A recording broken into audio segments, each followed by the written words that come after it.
joining us today. And I'm going to go ahead and share my screen with you. And first I'm going to show you the handout. So Chris emailed this to you. Again, this is a handout about problem plants and suggested substitutes. And make sure you scroll all the way through it. So this is a 7-page document, has quite a bit of information in it. And again, when you're looking at this, we'll go over it later, but it's going to have problematic plants and then suggestions for you to use instead of those. So be sure you're looking at those, and sometimes they scroll on to the second page. So again, I'll come up here. So problematic flowering shrubs, we have these that we don't want, and then consider these instead, and that list continues on to the next page. So might get quite confusing, but if you print it out, it is much easier to see, I think. So hopefully you can do that. And let me see if I can get back here to pause share, stop share. I'm going to share my screen with our presentation now. And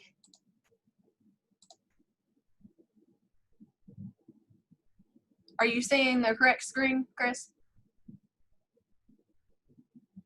You're muted.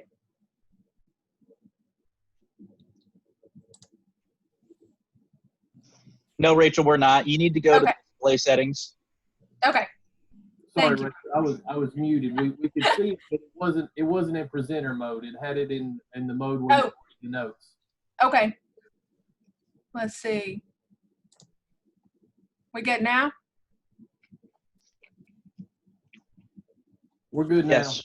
Okay, perfect. Thank you both. All right, so to get started today, we're going to be talking about landscape plants and how to choose those or select those. So first of all, we want to select a plant that fits the space. So this photo is obviously a joke because none of you would do this, but people do this outside of their home all the time. So they select plants that are way too big for their space, way too wrong for their space, right? So obviously you would not plant that plant in front of that window, right? Because you would want to see into your house, or you would want to see out of your house. It would obviously be too tall for that space. You wouldn't even want to plant that underneath your gutter, right? Because then it would hit that as it gets taller. So we need to think about those things when we place these plants outside of our home as well. So before you buy furniture for your house, you're going to measure that space, right? When you go to the store, you're going to take some kind of measuring device to make sure that that furniture, that couch, that table would fit in that space. So whenever you're looking for a plant, think about what space you have available. So when you're looking at your space, what do you need to take into consideration? We need to look at our height barriers. A lot of the time people forget about power lines until it's too late, like this photo, right? A lot of the time people forget about windows. They want a plant there on the outside of their house that's going to look beautiful and flower, but whenever it reaches full maturity, it might be covering up your window, and then you might not have as much light coming into your home. Sometimes people might want a plant in front of a window though, so that's something to keep in mind. Do you want something blocking your window? You need to think about your width barriers. So you have existing plants that maybe you want to keep. You need to make sure you're not going to crowd those out. You need to think about your house foundation, a sidewalk, or your driveway. When this plant reaches full maturity, is it going to be blocking your driveway and you're going to have to constantly cut it back every year? And then think about how big is your yard. You need to think about the scale of that plant. We're obviously not going to plant a southern magnolia, huge plant, in the middle of a tiny neighborhood lot, right? Where you only have a postage stamp yard anyways. So think about the scale of those plants and make sure that they all fit to scale, they fit to size when they are full mature. You need to think about what's underground as well. So you can call 811 to see where any kind of power lines or anything underground might be. But you also need to remember if you live somewhere where you have your own sewer lines or septic system, you need to remember where that is placed And you don't want to be planting any trees that are going to be competing with those lines or causing those roots to intrude into those lines.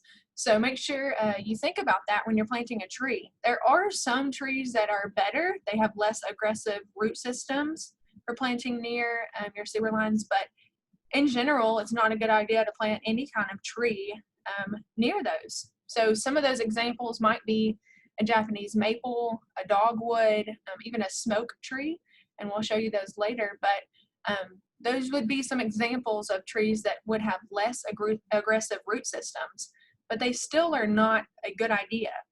So just think about what's underground. And this is just an example of what you might be taking into account. So you're thinking about your site available.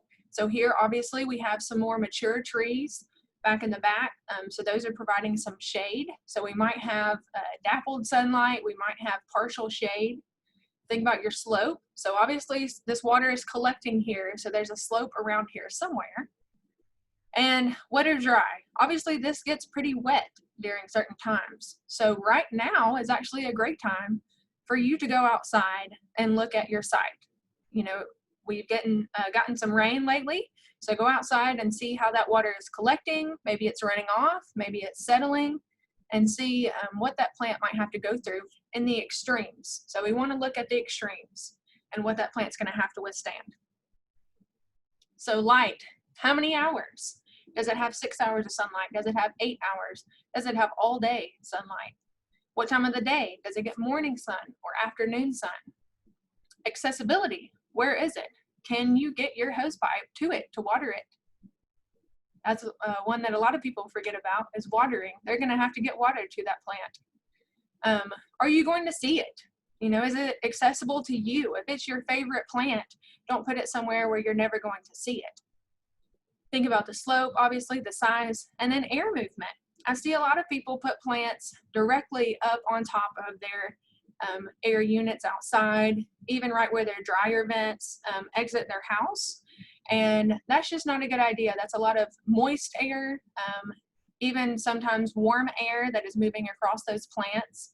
And those plants just in general are not made to withstand that. So think about that as you're planting something. Don't put them right on top of your HVAC units. So what happens if you put a plant where it should not be? It will not thrive. It will look pretty pitiful, and you'll be wishing that you would have chosen a plant that would have been better situated for that spot. So these are a hosta and a dogwood, and they both are receiving too much sunlight.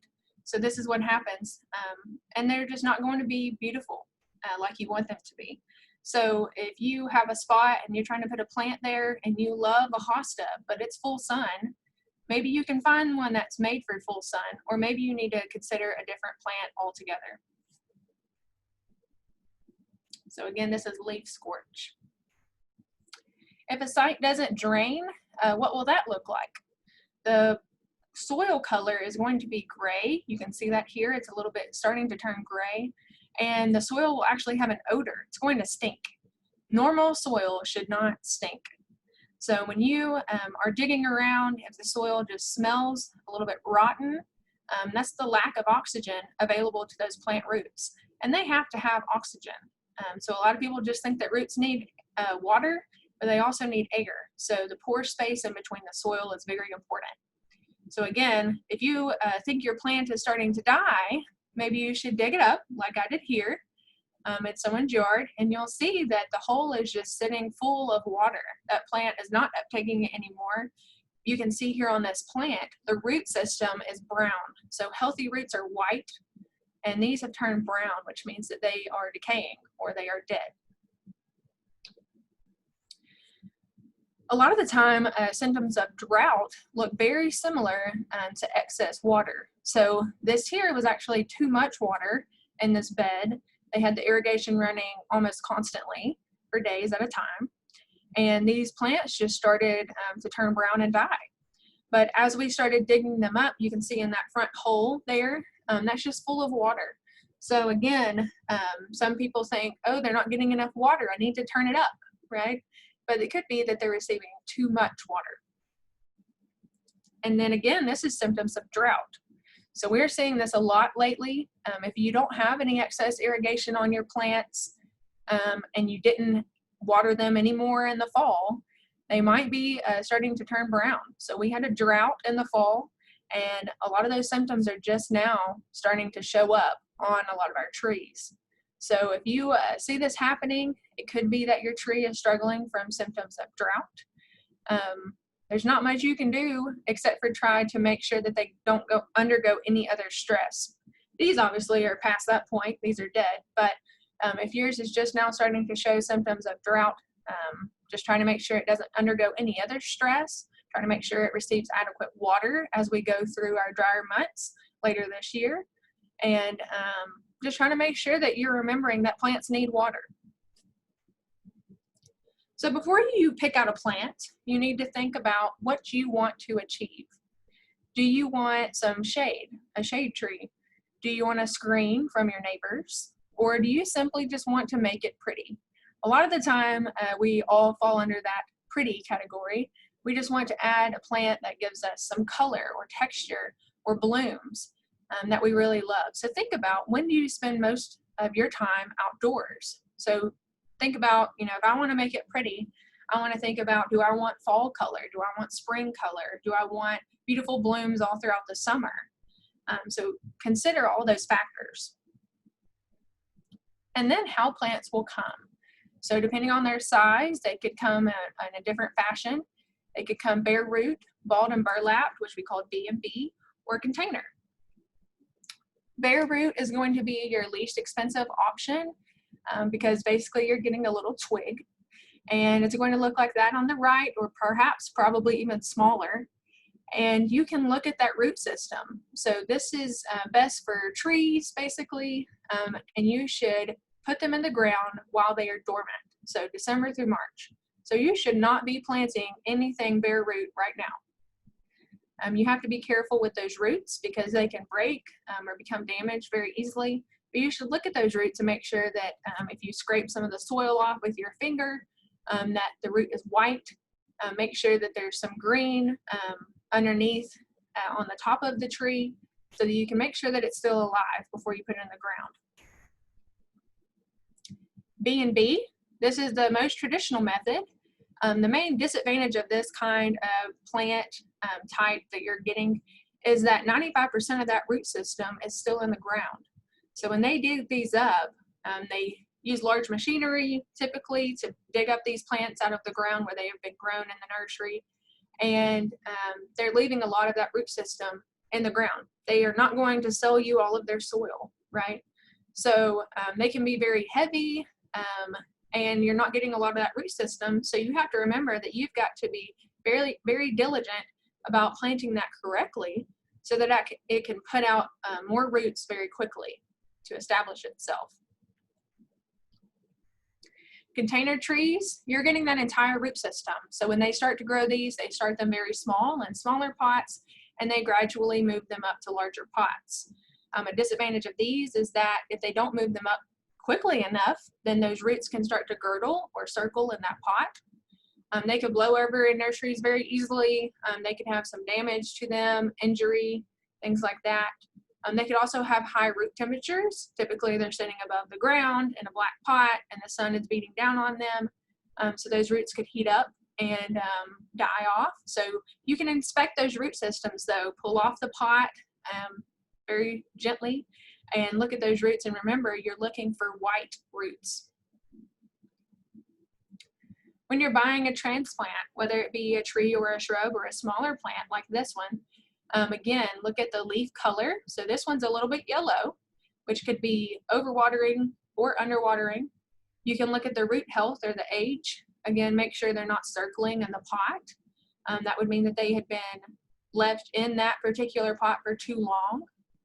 You can look at the internodes, which is the space in between those nodes or the leaves. And if those are too long, then that means that it has been searching for light. So it did not receive enough light while it was growing. And you can look for pest and disease issues. So if you see some leaf spot issues, if you see some insects all over it, you might not want to choose that plant. You might want to look somewhere else. So you've gotten your plant and you've brought it home.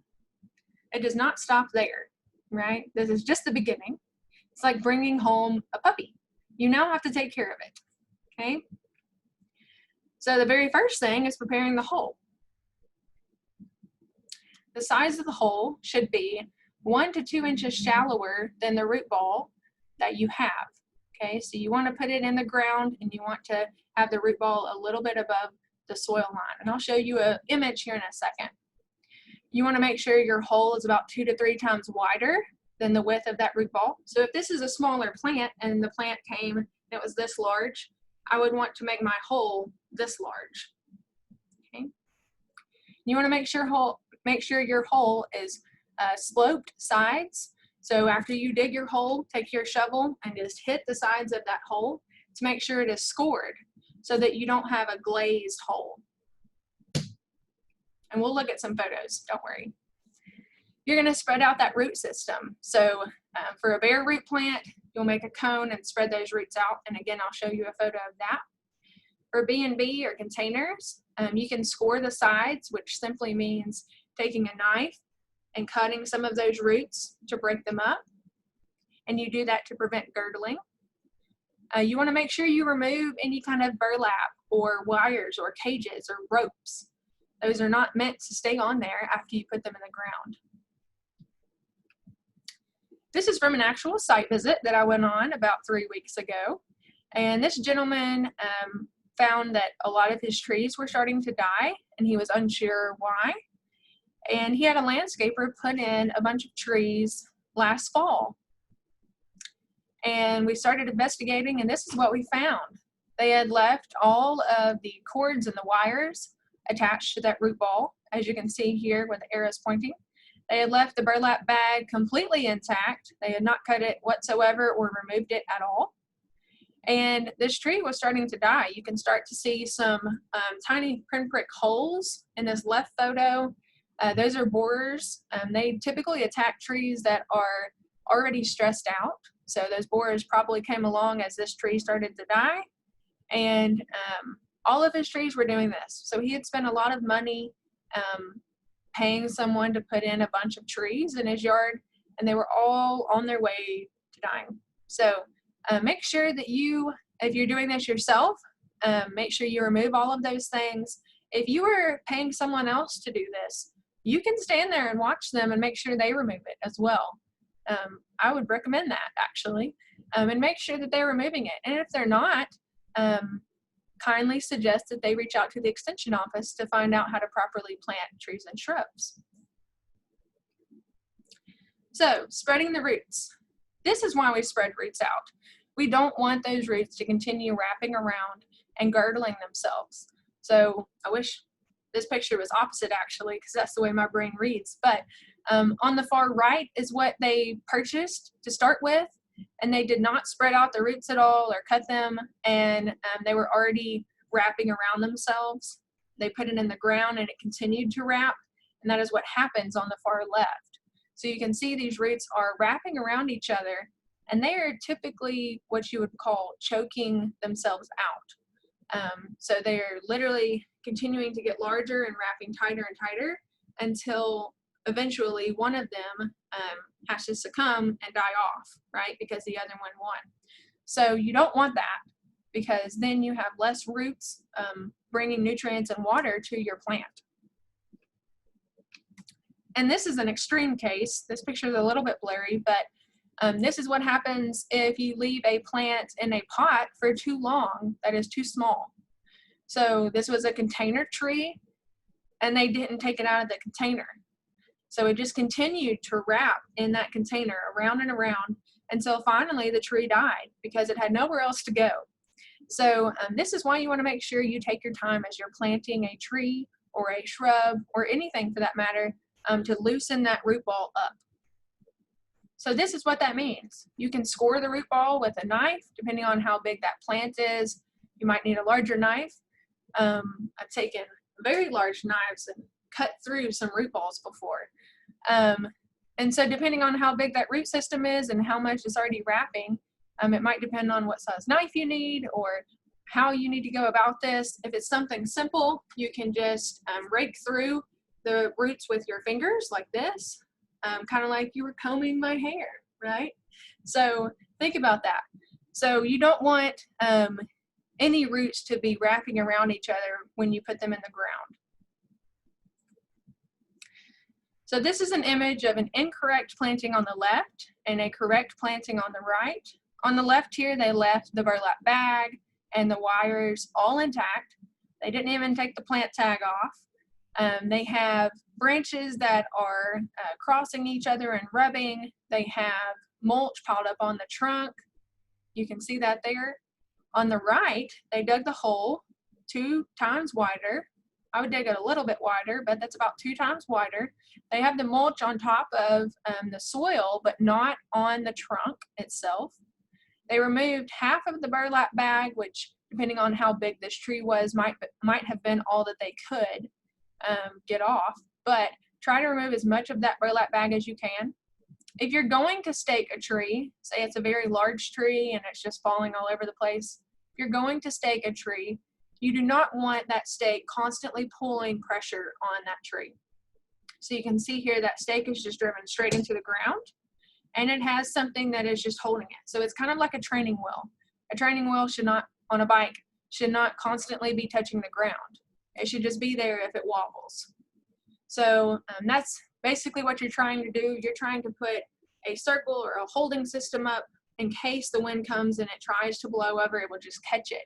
It's not constantly tied directly to the tree tightly.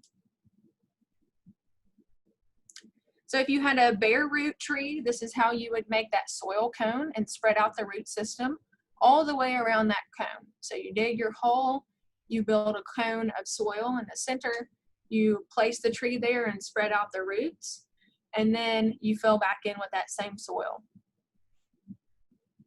And this is what that looks like in person.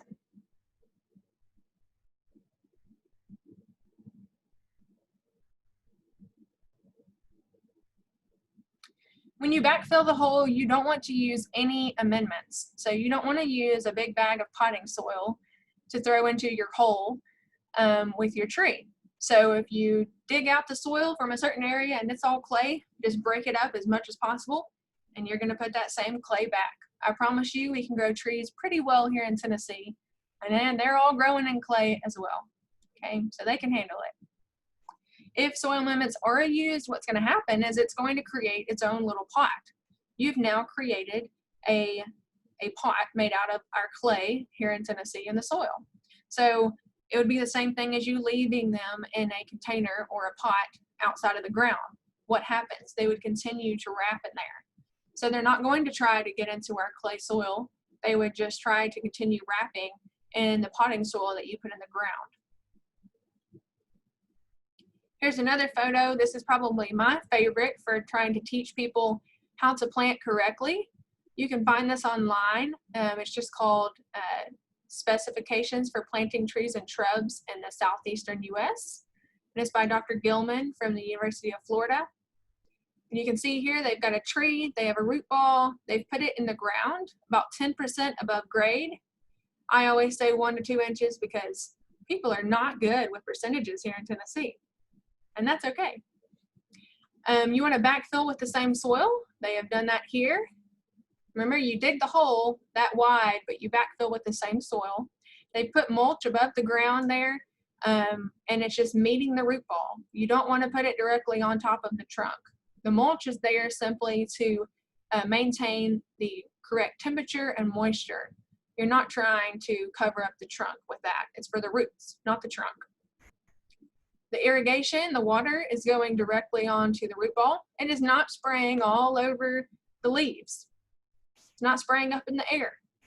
It's spraying directly onto the soil because that's how plants uptake water, is through the soil, right? We know that, but we forget that when we start to water. We just spray the air and hope it lands on the leaves and somehow the tree gets the water. That's not what we want to do. We want to make sure that we are watering the soil. And how much do we water? So for a newly planted tree or shrub, you want to measure the caliper. So that is the width of that tree trunk or shrubs, about 12 inches off of the ground. So a foot above the ground, measure the trunk. And if it is less than 2 inches, you're going to water daily for 2 weeks at first. After your 2 weeks, you're going to water every other day. After that, for 2 more months, you're going to water weekly. Okay, so that is a long time. People think that they can just put a plant in the ground and water it, whenever, but this is a lot of watering and responsibility. So again, think of it like a new puppy that you brought home and you're taking care of it.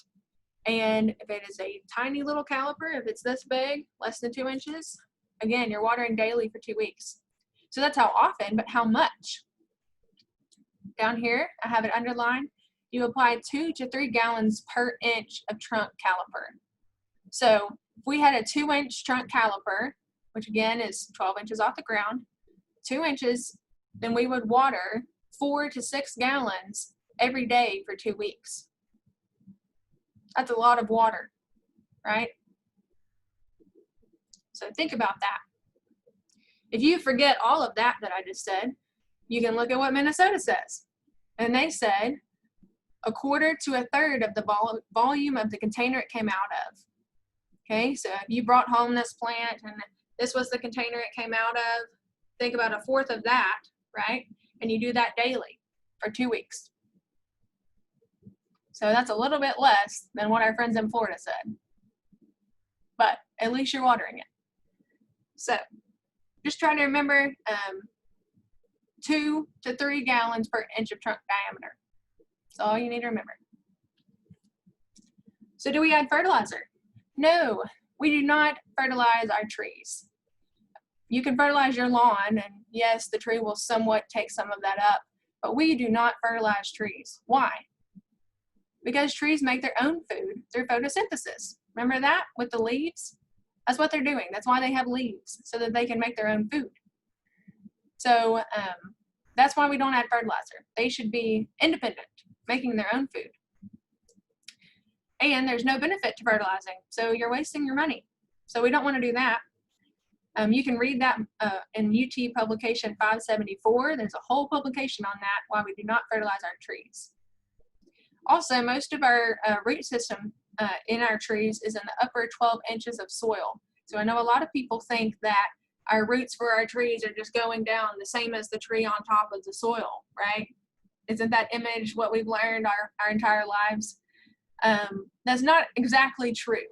Most of those branches are extending way over the soil, right? We could have a 50-foot tall tree, but most of those roots would actually be in the top foot of soil.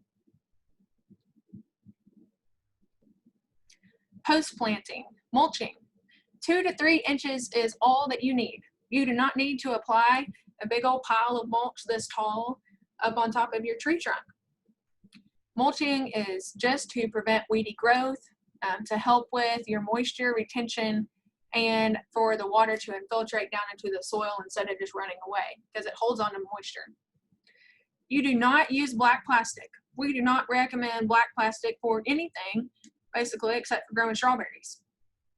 We're not going to use black plastic in our landscaping.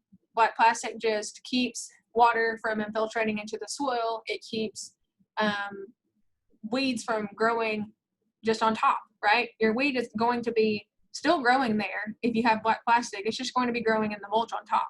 Have you ever seen a weed not grow somewhere? No, they can grow anywhere they want to, and they will, whether you put black plastic down or not. So we do not recommend black plastic for anything in your landscaping at all. Tree wraps. We don't really want to do these unless they are necessary. And if we do, again, remember a tree wrap is like training wheels. We want to remove it within 1 year. We wouldn't leave the training wheels on our kid's bicycle until they were 15 years old, right? We also want to remove the tree stakes or wraps or anything like that within 1 year. And again, that publication 574 has more information on that and studies that they've done and the research that they've found. So now we're going to get into actually choosing a plant, the fun part, where you get to look at beautiful plants. Before we do that, I want to tell you a warning. Do not plant a Leyland cypress, a Bradford pear, a rose, or an ash tree in our area. Why? Because those are the trees that come into my office all the time. I looked at 40 Leyland cypress photos yesterday. Okay, so just a warning, do not plant them. You will be heartbroken. So again, this is our handout. You have this in your email, and we're going to go through some of these. So you have these. If you want to take some notes on them as we go through, feel free to do so. But just in general here, when you're looking at this handout, you have the common name on the far left. So for instance, Indian hawthorn. Then you have the scientific name. Some plants, you need to look at that scientific name to make sure that we are talking about the same plant, because you might have a different common name for an azalea than I do, or a knockout rose, right? And especially on these forms. So if you look down here on these, consider these instead, and you see the far right column that says forms, you really need to take those into account, because that means that other forms might not perform as well. So for instance, on the Chinese quince, the double take series, Scarlet Storm, you really actually want to look for Scarlet Storm. Otherwise, they could be susceptible to leaf spot disease. So Scarlet Storm has been bred to be resistant to that. Okay.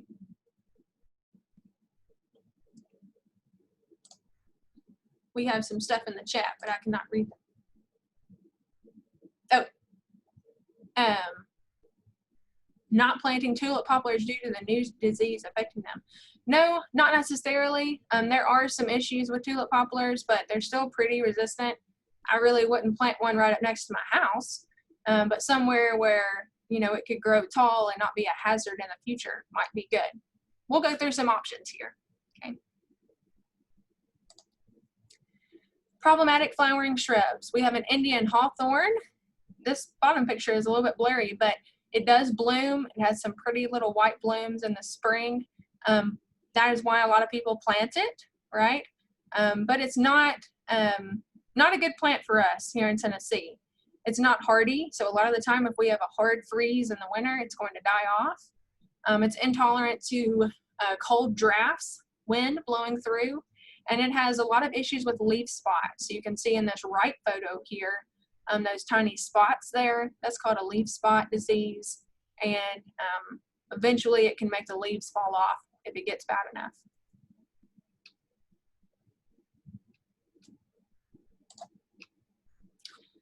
We do not want to plant roses because of rosette disease. So you can see here, this is what a typical symptomatic rose that has gotten rosette looks like. It has prolific thorning. It has the witch's broom effect, which is where it kind of looks like a bouquet of flowers instead of all spread out flowers, but they're not as pretty, right? You can see these blooms here. There's a lot of blooms, but they're not as pretty as a typical rose would be. The leaves also become skinnier. You can see some of those here in this photo, the leaves becoming skinnier, and they will not be the right color. So they might be very yellow and lime green, and they turn red prematurely. So again, you do not want to plant a rose here in Tennessee right now. If you have roses, there's some things you can do, and there's some articles on that we have from our specialist, but I would not recommend planting a rose here in Tennessee right now. Here's some more information I put in there just for you. So again, you have this presentation and you can read all about rosette disease if you would like to. You can control, again, if you have roses that are near and dear to your heart, I would recommend starting to spray with a fungicide treatment as well as an insecticide. So it's actually not a fungus that starts this, it's an insect, this tiny mite in that photo in the top right hand corner, and that is what carries this virus around. So again, you can control that with carbaryl 7, bifenthrin, horticultural oil, or insecticidal soap. You don't want to be applying an oil or a soap to any of your plants right now though, because it gets too hot and then we'll get sunburned. Just like if I put an oil on my skin and I went outside, I would get sunburned. So you don't want to apply an oil in the middle of summer. So what do you plant instead of a rose or instead of an Indian hawthorn? This is called Fothergilla, and this is what it does throughout the year. So early spring, late spring, early summer. The fall, it turns this pretty orange color. The only time it would not have leaves on it is the middle of winter, so maybe 1 or 2 months. But it's a slow grower, small to medium flowering shrub. It looks gorgeous all throughout early spring, February, until about end of October, November. A Chinese snowball bush, which is a viburnum, and it's a spring bloomer as well. It gets a little bit larger, so you can see here how tall that is. This would be a good option even to include in a screen. So if you're trying to screen out your neighbors, you could plant this and then put maybe an evergreen behind it that's taller. But this is going to get about 15 feet tall. A butterfly bush. A lot of people may not want to plant butterfly bushes because they reseed all over the place. There are some sterile hybrids available, which means that they will not do that. One of them is Miss Ruby, which is this one right here. And this is a summer bloomer. It'll bloom all throughout the summer. You'll have butterflies all over it all the time. And it's just gorgeous. So that's a good option. There are other cultivar recommendations that are sterile on your handout. So look through those. Again, just Google photos to see what color they might be and if you like that color. A problematic deciduous shrub is our yellow or our red twig dogwood. So they are very subject to anthracnose, which is a leaf spot disease. And with that leaf spot disease, they will completely defoliate. But we do have a new cultivar available. So if you really love how this looks, I like the red twigs in the winter. That's how they'll look. This on the right is Cayenne, and it's a good option. So on your handout, you'll see it listed under problematic, and then it'll also put yellow or red twig dogwood under consider these instead. So it's confusing. So I wanted to point that out to you.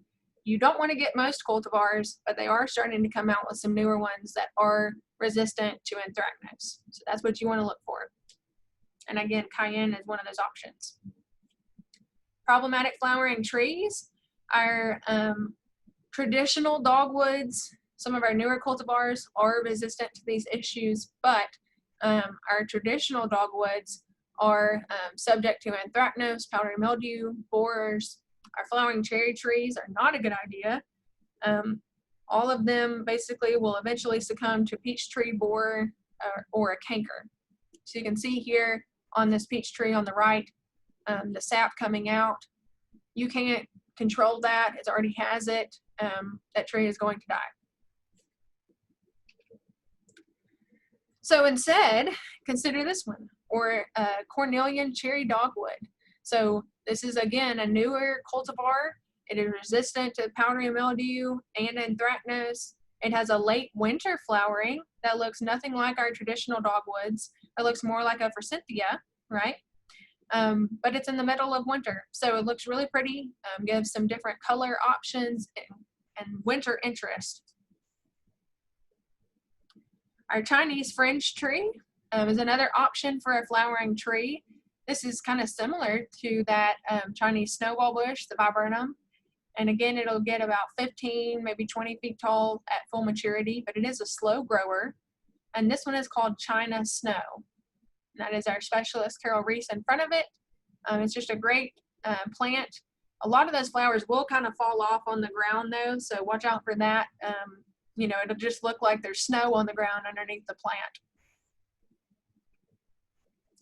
Problematic deciduous trees. We have our red maple, which is subject to flathead borer and ambrosia beetle. You can see that here. The tunneling underneath the bark is caused by that. Our pin oak is subject to bacterial leaf scorch. You can see that here on the right. You cannot fix that once it has it. You can't control that. So that tree will eventually die. Pin oak is also all the time planted in our parking lots and things like that. And they're pretty picky about site actually. So I would not really suggest a pin oak unless you just have the perfect site for that. But A lot of people want to plant them as more of a parking lot tree, and they just cannot live like that. So a lot of the time you'll see a pin oak that is lime green. That's because the plant is not able to uptake enough iron from the soil. So if you see that going on, that's what's happening, and that tree is just not going to thrive in that situation. A deciduous tree that we would recommend for well-drained sites, we'd recommend a nuttall oak, a willow oak, or a shumard oak. And here you can see there we have the willow oak in this photo. A willow oak will also do very well on a poorly drained site. So wherever you plant a willow oak, it's probably going to do pretty good. On a poorly drained site, you know, where it's going to collect water, an overcup oak or a swamp chestnut oak is also a good idea. So just look at your site, and again, think about how much water collects there. If some water collects in that area, you might consider those on the right. If it's more of a slope and it's not going to collect any water at all, then the nuttall or the shumard might be a better option. Problematic evergreens. Again, our Leyland cypress. And here's some issues that can go on with them. We have ceridium canker, which you can see here on the right, all the sap oozing out of that tree. A little bit of sap on an evergreen tree is normal, but a lot is not. Sap oozing out of a tree means that cambium tissue layer, which is directly underneath the bark, has been compromised. So when sap is coming out of a tree, it's because the sap is supposed to be flowing up and down, and for some reason there's something stopping that from happening, so it comes out. Okay, so think about when they tap a maple tree, right? They put something in there to stop it as it's flowing. That's why it comes out of the tree instead of going down. So when you see sap coming out of a tree, again, it's because something has stopped that process from happening, which is not good for your landscape trees. Here on the left, you can see some flagging going on. That means that they do have a canker disease, because that is where that sap has stopped being able to reach the leaves. So in general, these Leyland cypress trees are not going to do well at all, and we do not recommend them.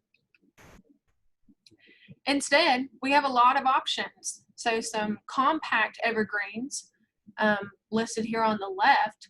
And this one on the right is probably one of my new favorites. It's called an anise tree. And this one is Florida Sunshine. It stays this lime green color, so it gives some different color interest to your yard. Another good option would be that dwarf yopon. That's a good option as well. But again, just look up all of these options and see what looks good to you. It's your yard, your plant that you have to look at every day. So make sure you like what it looks like. Okay. For a larger evergreen that you might be considering for a screen, a luster leaf holly is good. It's going to be a slower grower, but you can see it does have that conical shape. So that photo there on the right, that had not been trimmed or pruned at all. That's just how it grows. Okay. You also might consider a sweet bay magnolia. So that's the two photos on the left. And I love those just because they do stay smaller than a traditional southern magnolia. They have the waxy leaf structure or leaf texture. So that means that the insects will have a harder time penetrating that leaf to suck out the tissue. So that's good. And they have a pretty bloom as well. So for an evergreen to have a bloom, that's a great thing for me. You also might consider some of the viburnums as well for an evergreen. Again, there's some dwarf varieties that were on the small evergreen list. And then you can just get the normal traditional prog viburnum is a good option. And those will get very large. For some helpful resources, we have a ton of publications about trees online. Some of those are called Transplanting Trees, Successfully Transplanting Established Trees, Post-Planting Tree Care. And again, most of these are going to be listed with starting with 5-7. So 571, 572, 573, 574. Okay, so you can just roll through all of those. They try to group them together. You can also just go online and look at our publications page. Okay, so if you go to any extension website, you'll typically see the publications link there that is highlighted. on the screen. And once you click that, it should take you to our publications page, and you can type in that search bar that is right here. And once you type in there, you can just put in tree and click the magnifying glass. And any publication that says the word tree will pop up. So you will have thousands to look through and read. Now it's time for some questions.